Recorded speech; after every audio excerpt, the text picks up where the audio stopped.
श्रीमद्भागवत द्वितीय स्कंध अष्टम अध्याय। शुकचरणे देई चित्त आनंदे बोले परीक्षित। परीक्षित उवाच नारद आगे ब्रह्मा जेते विष्णु महिमा भागवते। कहिले जन उपकारे जे कथा शुणी प्राणी तरे। जे स्थाने जहा कुजे भावे मुनि कहिले हरि भावे। ताहा श्रवणे इच्छा मोर तुम्भे तत्वज्ञ मध्ये बर। हरि महिमा अगोचर श्रवण मंगल उच्चार। से कथा कह मुनि मोते से हरि चरणे जे मन्ते। निश्चले मन करी स्थिर जे मन्ते छाड़ी शरीर। श्रद्धारे नित्य जे बा शुणे जे हरि कथा मने गुणे। मंगल नाम उच्चारण तार हृदय तत्क्षण। श्रवण मार्गे हरि पसे हृदय पद्मे स्थिरे बसे। सर्वदुरित हेले नासे शरद जेह्ने वृष्टि शेषे। जलु हरई मल राशि से जेह्ने निर्मल प्रकाशी। निर्मल आत्मा तार होई से कृष्ण पाद मूले थाई। केबे हे नुहई बाहार माया भ्रमण होए दूर। पथिक पथ श्रम पाई से जेह्ने निज गृहे जाई। श्रम पाशोरी सुखे रहे गृह संपद भोगे देहे। अधातु मंत आत्मा होए धातु घटन देह बहे। जानू तू कह एके मन्ते किबा ए कालक्रम मते। जार उदरु पद्म होई लोक संस्थान प्रकाशई। हरि हरि बोल। जारूप न जानन्ति केहि प्रकाशे अवयव देहि। से जेबे अवयवी होई जीव ईश्वर भेद काहि। स्वभावे तार जन्म नाही आत्मारु प्राणी की सृजई। ब्रह्मा जे भूत आत्मा होए से पुणी जार अनुग्रहे। नाभिक मलु होई जात ताहाकु देखे रूपवंत।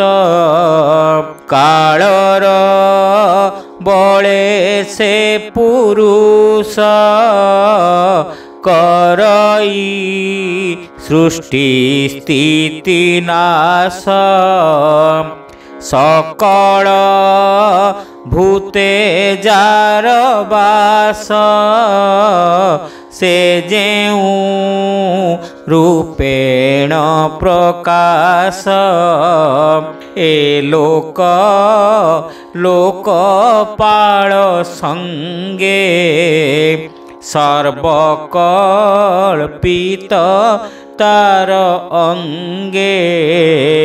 ए जेते चतुर्दश पुर कल्पना करी अंगतार। ए भावे शुणिली जे मोही एबे तुम्भंकु ପଚାରଇ କଳ୍ପ ବିକଳ୍ପ ଯଥା କାଳେ ସେ ବ୍ରହ୍ମ କରେ ଅବହେଳେ ସୃଷ୍ଟି ପାଳନ ସଂହାରଣ ଭୂତ ଭବିଷ୍ୟ ବର୍ତ୍ତମାନ କାଳର ଠାରୁ ଏ ଯେ ମନ୍ତେ ଆୟୁ ପ୍ରମାଣ କାର କେତେ। ହରି ହରି ବୋଲ। କାଳର ଯେବା ଅନୁଗତି ଅଳ୍ପ ବହୁତ ସଂଖ୍ୟା ସ୍ଥିତି କର୍ମର ଗତି ଅବା ଯେତେ ଯେହେତୁ ପ୍ରକାଶ ଯେ ମନ୍ତେ ଗୁଣଙ୍କ ପରିଣାମେ କେବା ଦେବାଦି ରୂପ ଇଚ୍ଛେ ଯେବା କି କର୍ମ କରି ଯହିଁ ତହିଁ କି ଭାବେ ଜୀବତା ଭୁଞ୍ଜଇ ଭୂମି ପାତାଳ ଦଶ ଦିଶ ଯେ ରୂପେ ସମ୍ଭବେ ଆକାଶ ଗ୍ରହ ନକ୍ଷତ୍ର ମହିଧର ନଦୀ ସମୁଦ୍ର ଦ୍ୱୀପ ପାର ଏଥି ଆଶ୍ରିତ ଜନ୍ତୁ ଯେତେ ବ୍ରହ୍ମାଣ୍ଡ ପ୍ରମାଣ ବା କେତେ ବାହ୍ୟ ଅନ୍ତରେ ବସ୍ତୁ ଯେତେ ସଂକ୍ଷେପୀ କହ ମୋ ଅଗ୍ରତେ ମହାନ୍ତ ଜନ ଆଚରଣ ଯେ ବର୍ଣ୍ଣ ବିଭାଗ ଆଶ୍ରମ ଏ ଅଣ୍ଡ କୋଶ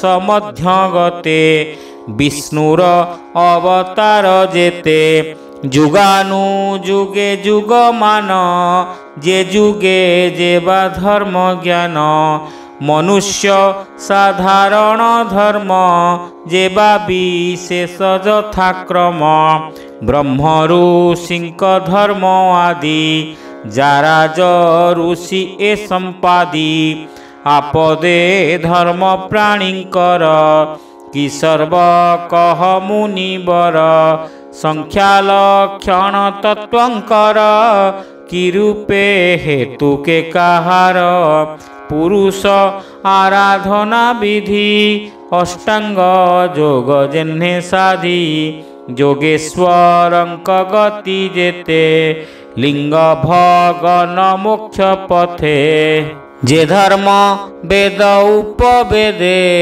ପୁରାଣ ଇତିହାସ ବାଦେ ସର୍ବଭୂତଙ୍କ ଯେ ସମ୍ଭବ ବିକ୍ରମ ସଂକ୍ରମ ପ୍ରସ୍ତାବ ଯେ ଇଷ୍ଟ ବୈଦିକ କର୍ମ ଯେ ଅବା ସ୍ମାର୍ତ କର୍ମ ଧର୍ମ ଯେ ବିଧି ଯଜ୍ଞ ଜଳ ଦାନେ ଯେ କର୍ମ ତ୍ରିବର୍ଗ ସାଧନେ ଯେ ରୂପେ ଜୀବ ସମ୍ଭବନ୍ତି ଯେ ରୂପେ ପାଷାଣ୍ଡ ହୁଅନ୍ତି ଆତ୍ମାର ବନ୍ଧ ମୋକ୍ଷ ଦୁଇ ଯେ ବା ସ୍ୱରୂପେ ଯେହ୍ନେ ହୋଇ ସେ ଆତ୍ମତନ୍ତ୍ର ଭାବଗ୍ରାହୀ ଆତ୍ମ ମାୟାରେ ସେ କ୍ରୀଡ଼ଇ ସେ ମାୟା ବିସର୍ଜି ଯେ ମନ୍ତେ ପ୍ରଳୟ ରହେ ସାକ୍ଷୀ ମତେ ଭୂମୁନି ପଚାରିଲି ଯେତେ ସଂକ୍ଷେପୀ କହିବାକୁ ମୋତେ ତୁଜେ ବ୍ରହ୍ମାର ସମମୁନି ଏ ବିଶ୍ୱ ସଂସାର ପ୍ରମାଣୀ ପୁଣ୍ୟ ପୁରୁଷ ଯାହା ଚିନ୍ତି ଅପରେ ଯାହା ଆଚରନ୍ତି ଆଚାରହୀନେ ମୋର ପ୍ରାଣ କେବେ ହେ ନହିବ ମଳିନ ତୁମ୍ଭ ବଚନୁ ହରିରସ ପିବନ୍ତେ ମନ ହେବ ତୋଷ ସୁତ କହନ୍ତି ଅନୁରାଗେ ସୌନକ ଆଦି ମୁନି ଆଗେ। ହରି ହରି ବୋଲ। ସୁତ ଉବାଚ ଏ ମନ୍ତେ ପରୀକ୍ଷିତ ବାଣୀ ହରସେ ସୁକ ମୁନି ଶୁଣି ମୁନି ଜନଙ୍କ ସଭା ମଧ୍ୟେ ଯେ ଅବା କହିଲେ ଆନନ୍ଦେ से भागवत हरिगुण ब्रह्म सम्मत जे पुराण जे कथा ब्रह्मार अग्रते से ब्रह्म कल्प उपगते एकांते कहिले मुरारी विश्व संसारे दया करी पांडव श्रेष्ठ परीक्षित जे प्रश्न कले उकत से कथा आदि मध्य अन्ते कहिबी तुम्भर अग्रते भावे बोलई दास जगन्नाथ भावे द्वितीय स्कंधे भागवत अमृतर समय गीते सुजन जनकर हिते प्राकृत बंधे गीत वाणी शुणी संसारुतर प्राणी भावे प्राकृत बंधे गीत वाणी भावे शुणी संसारु तर प्राणी। हरि हरि बोला। इति श्रीमद्भागवते महापुराणे पारमहंस्यां संहितायां द्वितीय स्कंदे प्रश्न विधिर्नामोष्टमोऽध्यायः।